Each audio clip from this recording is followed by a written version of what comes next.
V-Guard presents कौन जीत रहा है, को पावर्ड बाय सेंसोडाइन एंड विमल।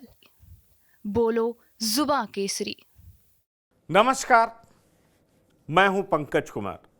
इस खास एपिसोड में मैं आपको बताने जा रहा हूं कि दरअसल आरजेडी के भीतर चल क्या रहा है, और आपको यह भी बताने जा रहा हूं कि लालू प्रसाद किस आधार पर, किस दम पर कह रहे हैं कि मोदी आने वाले नहीं है। यह जरा सोचने वाली बात है, क्योंकि लालू प्रसाद ने आज तंज कसते हुए कहा कि प्रधानमंत्री मोदी भले ही अपने को अवतार कहें, जैसे कि उनका जन्म ही नहीं हुआ है, वो अवतरित हुए हैं, लेकिन मोदी इस बार आने नहीं जा रहे हैं। मोदी की सरकार बनने नहीं जा रही है। और इसीलिए आपको पता होगा कि 1 तारीख को इंडी गठबंधन की बैठक होने वाली है। इंडिया गठबंधन के तमाम घटक दल उसमें शिरकत करने वाले हैं। ये बात और है कि ममता बनर्जी उसमें शामिल नहीं होंगे। लेकिन बड़ा सवाल यह उठता है कि आखिरकार लालू प्रसाद के विश्वास का आधार क्या है। और दूसरी बड़ी बात यह है कि तेजस्वी यादव ने भी प्रधानमंत्री मोदी को जोरदार चुनौती देते हुए कहा कि यह दिल्ली और झारखंड नहीं है, क्योंकि प्रधानमंत्री मोदी ने काराकाट से यह बात कही थी कि जो लोग अभी हेलीकॉप्टर की यात्रा कर रहे हैं उन्हें जेल की यात्रा करनी पड़ेगी। और इसके जवाब में तेजस्वी यादव ने साफ कहा कि प्रधानमंत्री बिहार को झारखंड और दिल्ली समझने की भूल ना करें। तो सवाल यह उठता है कि आखिरकार नीतीश कुमार के अलग होने के बाद आरजेडी में इतना कॉन्फिडेंस आया कहां से है, उनका भरोसा इतना ज्यादा है क्यों? क्योंकि मैं आपको बताऊं, मैं उनका नाम नहीं ले सकता, लेकिन मैंने आरजेडी के कई नेताओं से आज बात की और मैंने समझने का प्रयास किया कि क्या यह महज राजनीतिक जुमला है या आरजेडी के भीतर सोच किस तरह की है, आरजेडी सोच क्या रही है। तो मैं आपको यह बता सकता हूं कि आरजेडी के कई बड़े नेताओं ने बताया, जो कि तेजस्वी यादव, लालू यादव के इर्द गिर्द रहते हैं, उनका यह मानना था कि आरजेडी इस बार, और कहें तो महागठबंधन, कम से कम 15 सीटों पर चुनाव जीतने जा रही है। यह मेरे लिए हैरान करने वाली बात जरूर थी, क्योंकि मैं खुद बिहार घूम करके आया हूं। मैं ये मानता हूं कि कई सीटों पर बहुत कांटे का संघर्ष है, लड़ाई बहुत कांटे की है। कोई भी जीत सकता है, कोई भी हार सकता है। लेकिन अगर आरजेडी की बात करें तो आरजेडी इस बात को मान रही है कि आरजेडी और उसका घटक दल कांग्रेस, मुख्य तौर पर आरजेडी, बीजेपी को करारा नुकसान पहुंचाने जा रही है। बात यहां तक कर रही है आरजेडी की दरअसल इस चुनाव में पिछले चुनाव की तुलना में क्या कुछ अलग है। ऐसा क्या हुआ है जिस वजह से आरजेडी कम से कम 15 सीट जीतने को लेकर के कॉन्फिडेंट है। तो यह मैं आपको बता दूं, आरजेडी यह मानती है कि उसका 8 सीटों पर कुशवाहा उम्मीदवार को खड़ा करने वाला दांव चल निकला है। दरअसल ओबीसी समाज में अगर आप बात करें तो यादव के बाद अगर सबसे ज्यादा संख्या किसी की है तो कुशवाहा समाज की है। बीजेपी को यह लग रहा था कि एनडीए के घटक दल के तौर पर उपेंद्र कुशवाहा हैं, जो राष्ट्रीय लोक मोर्चा के सर्वोपरि नेता हैं। बीजेपी ने अपने प्रदेश अध्यक्ष सम्राट चौधरी को बनाया और वो उप मुख्यमंत्री हैं, वो भी कुशवाहा समाज से आते हैं। इसलिए बीजेपी को लग रहा था कि इसका फायदा बीजेपी को मिलेगा। लेकिन आरजेडी यह मान रही है कि 8 कुशवाहा उम्मीदवार को उतारने की वजह से कुशवाहा में भारी सेंधमारी करने में आरजेडी कामयाब हुई है। और यही बड़ी वजह है कि कई सीटों पर जातिगत समीकरण बिल्कुल बदल जा रहा है। और वो कौन कौन सी सीटें हैं वो भी मैं आपको बता देना चाहता हूं। आरजेडी मान रही है कि इसका बड़ा प्रभाव मोतिहारी तक में पड़ रहा है। मोतिहारी मतलब पूर्वी चंपारण। जी हां, आरजेडी यह भी मान रही है कि इसका बड़ा प्रभाव औरंगाबाद में भी पड़ रहा है। औरंगाबाद, जहां की सुशील सिंह और उनके खिलाफ जो खड़े थे वो अभय कुशवाहा। अब आप समझ लीजिए कि जो विधायक का चुनाव नहीं जीत पाए थे और उनको खड़ा कर दिया लालू प्रसाद ने, और आरजेडी मान रही है कि इसका बड़ा फायदा उन्हें मिलने जा रहा है। हालांकि आरजेडी ने कुछ इस तरह का दांव मुंगेर में भी खेला था और आरजेडी को लग रहा था कि इसका फायदा नवादा में भी होगा। आरजेडी मान रही है कि आरजेडी को इसका फायदा नवादा में भी हुआ है, लेकिन रिजल्ट आरजेडी के पक्ष में जाएगा, इसमें मुझे थोड़ी शंका जरूर है, क्योंकि मैं नवादा घूम करके आया हूं। लेकिन आरजेडी यह मानती है कि 15 सीटों पर सीधा सीधा इसका फायदा होने जा रहा है। अब आप देखिए कि आरजेडी को लग रहा है कि इसका सीधा फायदा उजियारपुर में होने जा रहा है।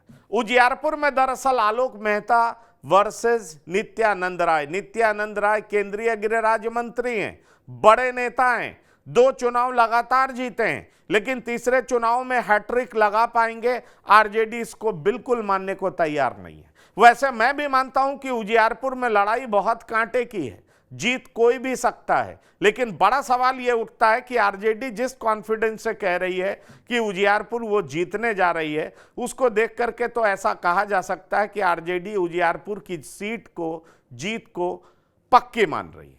जहां तक सवाल है गया, तो गया में भी आरजेडी मानती है कि गया की सीट यानी जीतन राम मांझी को आरजेडी हरा देगी।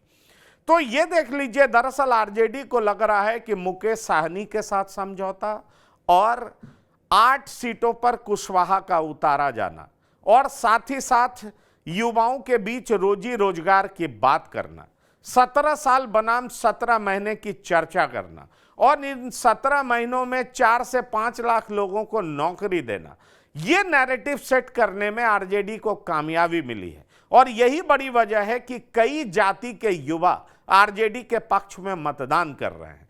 वहीं जो मुकेश साहनी ने अपने लोगों को, साहनी, तांती, बेलदार, नोनिया, ये कई सारी ऐसी जाति के लोग हैं जिनको हाथ में गंगा जल रखवा करके ये कसम खिलवाया था कि जब तक आपको शेड्यूल कास्ट में शामिल नहीं किया जाता तब तक आप उसको वोट नहीं करेंगे। मुकेश साहनी का ये प्रयास रंग लाता दिख रहा है, ऐसा आरजेडी मान रही है और आरजेडी को लग रहा है कि जो साहनी वोटर्स हैं वो लोकसभा चुनाव में बड़ी संख्या में आरजेडी के पक्ष में वोट कर रहे हैं, महागठबंधन के पक्ष में वोट कर रहे हैं। और ये सारे वोटर्स एनडीए के वोटर्स हुआ करते थे, इसलिए एनडीए को करारी नुकसान पहुंच रहा है। सवाल ये उठ रहा है कि जिस तरीके से तेजस्वी यादव लगातार कह रहे हैं कि ये बिहार है, ये झारखंड और दिल्ली नहीं है। दरअसल प्रधानमंत्री मोदी के उस बात का जवाब देते हुए तेजस्वी यादव दिखाई पड़े कि जिस तरीके से प्रधानमंत्री ने काराकाट में कहा कि जो अभी हेलीकॉप्टर की यात्रा कर रहे हैं उनको जेल की यात्रा करनी पड़ेगी क्योंकि मैं बिहार को लूटने नहीं दूंगा।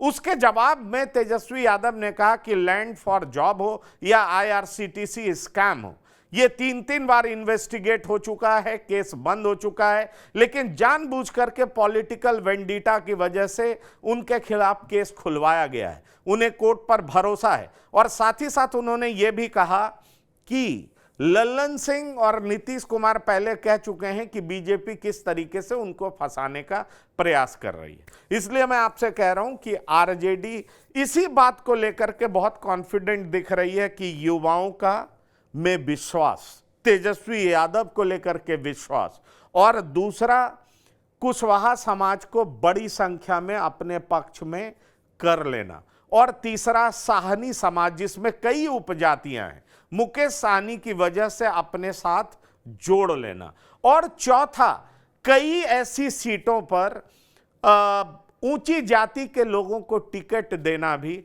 आरजेडी के पक्ष में गया है, जिसके लिए वैशाली का नाम आता है, महाराजगंज का नाम आता है। तो आरजेडी ये मानती है कि आरजेडी ने जिस तरीके से जातीय गोलबंदी कर इस बार चुनाव लड़ने का काम किया है, उससे आरजेडी को बहुत ज़्यादा फायदा होने जा रहा है और आरजेडी कम से कम 15 सीटें जीतने जा रही है। और यही वजह है कि महागठबंधन, खास तौर पर आरजेडी के 2 बड़े नेता जोर शोर से इस बात का प्रचार कर रहे हैं कि इस बार बीजेपी आने नहीं जा रही है। और राहुल गांधी जब बिहार पहुंचते हैं तो वो तो यहां तक कह जाते हैं कि उत्तर प्रदेश में भी महागठबंधन के पक्ष में हवा बह रही है। ये बात और है कि उत्तर प्रदेश में महागठबंधन के पक्ष में हवा किस तरीके से बह रही है, अगर ये कोई सवाल पूछता है, क्योंकि पिछले चुनाव में सपा और बसपा दोनों साथ मिलकर के चुनाव लड़ी थी। अगर सपा और बसपा का वोट कम से कम सपा बसपा के उम्मीदवार को मिला था, उस वोट को कंपनसेट कैसे किया जाएगा, इस बात का जवाब, सैटिस्फैक्टरी, संतोषजनक जवाब महागठबंधन के नेताओं के द्वारा नहीं मिलता है। लेकिन यह दावा जरूर उत्तर प्रदेश में भी किया जा रहा है। लेकिन अगर हम बिहार की बात करें तो निश्चित तौर पर आरजेडी इस बात को मान रही है। पर आरजेडी सिर्फ यही नहीं मान रही है, एक बात पर आप और गौर फरमाएं तो आपको लगेगा कि आरजेडी दरअसल सोच क्या रही है। आरजेडी ये सोच रही है कि लोकसभा चुनाव के बाद नीतीश कुमार एक बार फिर पलटी मार सकते हैं, और इसलिए आप देखेंगे कि आरजेडी के नेता नीतीश कुमार पर ज्यादा आक्रामक नहीं है। तेजस्वी यादव नीतीश कुमार पर ज्यादा आक्रामक दिखाई नहीं पड़ते हैं। लालू प्रसाद यादव नीतीश कुमार पर ज्यादा आक्रामक नहीं दिखाई पड़ते हैं।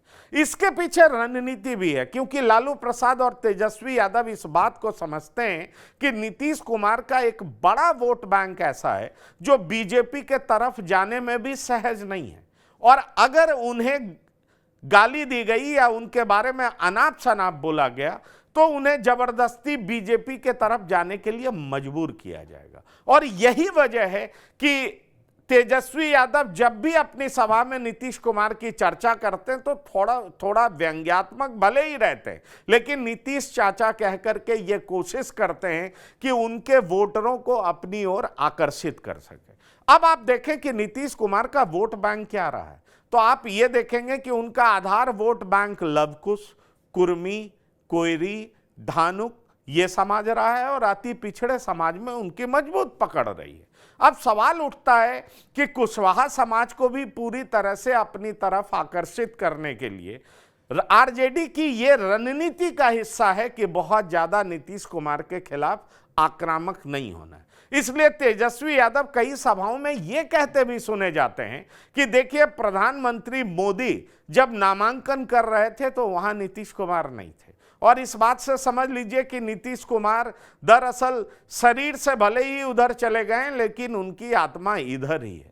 बड़ा सवाल ये उठता है कि इस तरह की बात कर तेजस्वी यादव सिर्फ लोकसभा चुनाव को ही नहीं साध रहे बल्कि विधानसभा चुनाव को भी साधने का प्रयास कर रहे हैं।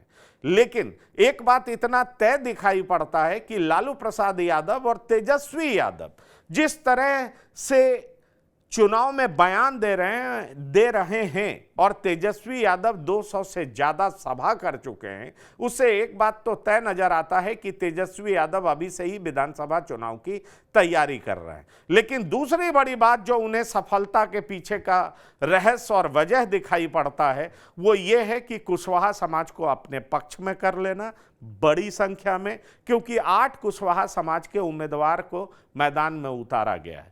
दूसरी बड़ी वजह यह बताई जा रही है कि जो साहनी समाज है, जो कि हर लोकसभा सीट में 50,000 से लाख वोट के बीच एग्जिस्ट करता है, ऐसा मुकेश साहनी के पार्टी द्वारा दावा किया जाता है, तो उसका भी बड़ी तादाद में महागठबंधन के तरफ आना, और तीसरा युवाओं के बीच तेजस्वी पर भरोसा जताया जाना कि तेजस्वी नौकरी के पर्याय बन चुके हैं।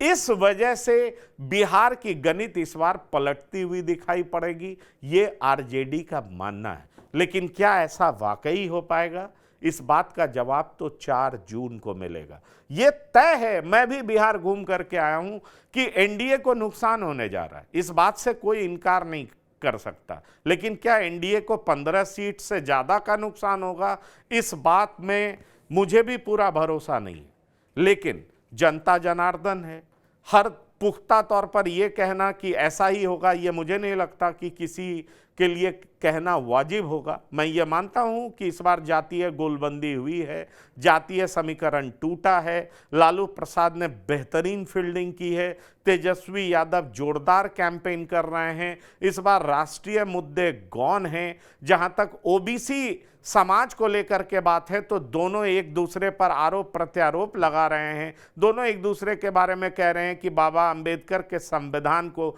छेड़ने नहीं दिया जाएगा। सवाल यह है कि दोनों की नजरें ओबीसी वोटर्स पे है, क्योंकि उनको मालूम है कि ओबीसी वोटर्स ही चुनाव जिता और हरवा सकते हैं, इसलिए ओबीसी को लेकर के तरह तरह के नारे गढ़े जा रहे हैं। लेकिन उसके अलावा भी लालू प्रसाद यादव हर 3-4 लोकसभा सीट के बाद अलग रणनीति बनाते हुए दिखाई पड़े हैं, और वो बहुत हद तक कारगर होता दिख भी रहा है। इसलिए आरजेडी कॉन्फिडेंट है कि आरजेडी को 15 सीटें मिल सकती है। इस खास एपिसोड में इतना ही।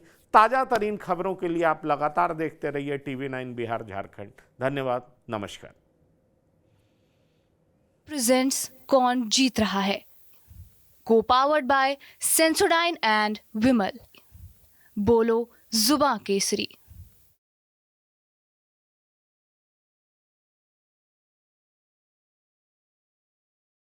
वीगार्ड प्रेजेंट्स कौन जीत रहा है, Co-powered by Sensodyne and Vimal.